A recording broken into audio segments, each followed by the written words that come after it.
Hey everyone, welcome back to the channel. My name is Aryan Malik. I'm currently a nursing student in my third year. Today is day 28 of Study With Me series, and we'll be continuing our discussion on fundamentals. Today's topic is oxygen delivery devices. When we talk about oxygen delivery, it is really important for us as registered nurses to avoid combustion because we know that oxygen is highly flammable. So anything that comes in contact, which is combustible, can actually lead to severe problems or even death to the patient.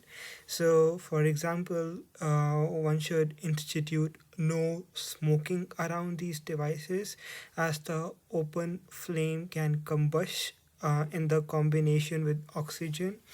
And also, we should strictly prohibit no static, meaning synthetic or woolen fabrics. One should only have cotton, and no flammable material like alcohol or acetone, which is basically the nail paint, should be around these devices.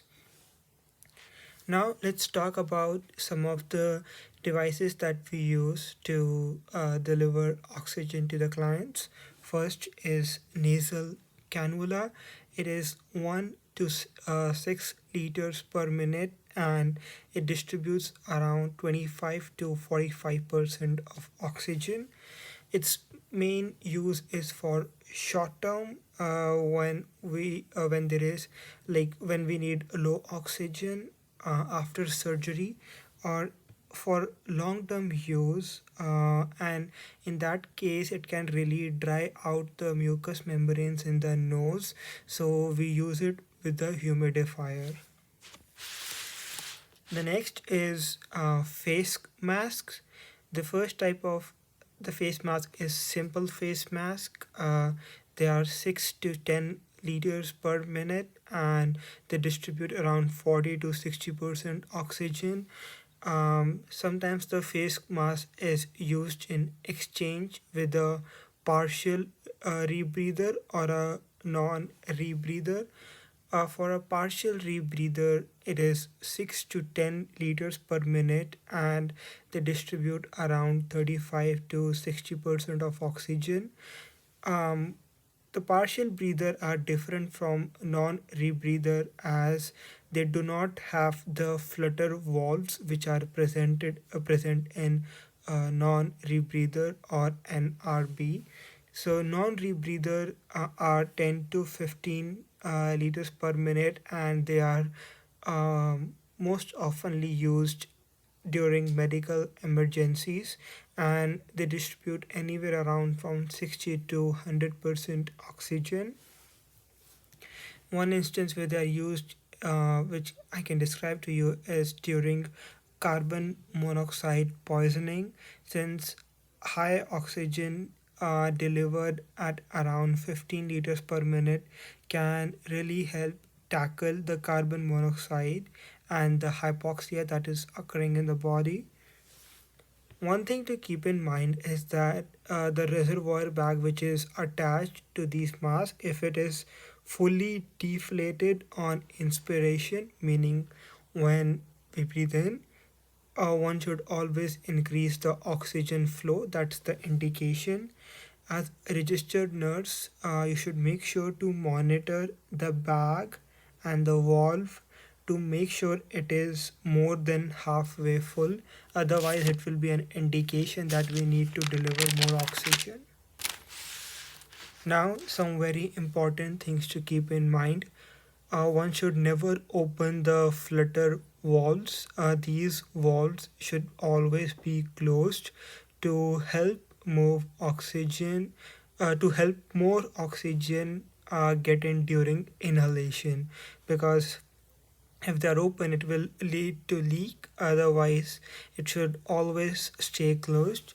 And also, do not tighten the face mask straps first if the reservoir bag is fully deflated. Just some things to keep in mind. The next is Venturi mask. They have 4 to 10 FiO2, and they are considered to be the most precise oxygen delivery device. The way I remember is V for Venturi mask and V for very accurate oxygen. That gives us an indication that it is a precise mode or precise method of delivering oxygen.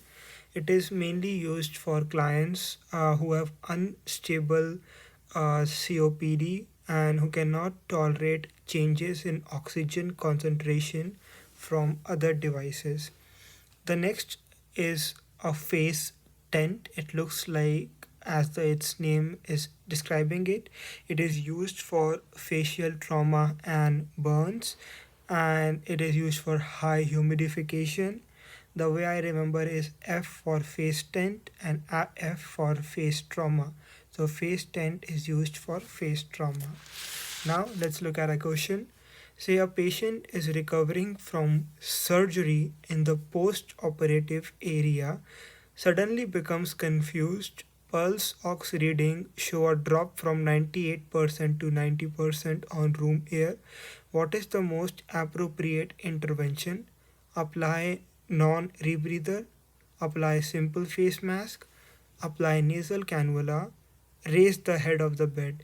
Now, before we look at the options, let's first identify the keywords: surgery, post operative. We talked about nasal cannula being best short term use oxygen delivery device post op. So, here it will be our best choice because we are looking for a short term solution, and that too after post op. So nasal cannula will be the priority. Now the next device is BiPAP, or as it's called, bilevel positive airway pressure.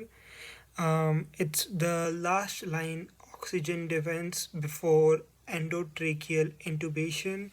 It is usually used with patients who are depicting worsening COPD, which results in high retention of carbon dioxide. As a result, they are exhibiting respiratory acidosis, which in turn means there is decreased gas exchange. Now, BiPAP is basically a positive pressure machine that forcefully pushes air deep into the lungs, giving much needed oxygen while at the same time expelling carbon dioxide. Now, let's understand forceful gas exchange more in detail. So, um, vent respiratory failure caused by low oxygen and high CO2, it's very common for clients with worsening COPD. When we talk about respiratory failure, there are basically two types: hypoxemic respiratory failure, which translates to just low levels of carbon dioxide, and hypercapnic respiratory failure, meaning high levels of CO2, which is over 45. And in these scenarios, the priority becomes BiPAP.